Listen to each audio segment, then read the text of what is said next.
6:30 was het vanmorgen. We gaan zo meteen naar de Friedhof. Dan gaan we de vastelavond inscheten.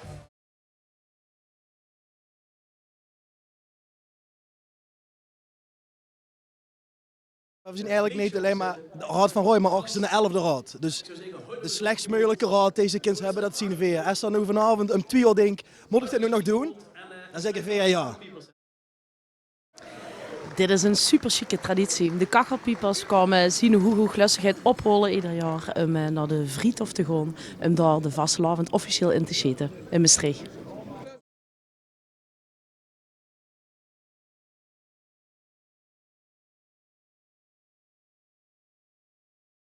Vandaag gaat Stadsprins het Mosbievenmoeg geholen, het scheten en de grote optocht. Je kunt op zoveel plekken hoe de carnaval gevierd wordt.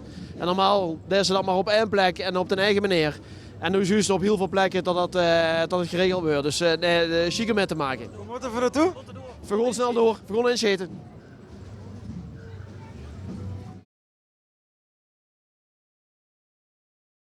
11 stuks, let op. De kampen?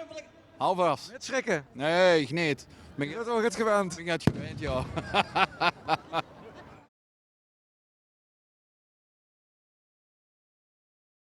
Dit is het traditionele begin. We zijn wel al 3 dagen bezig, maar dat maakt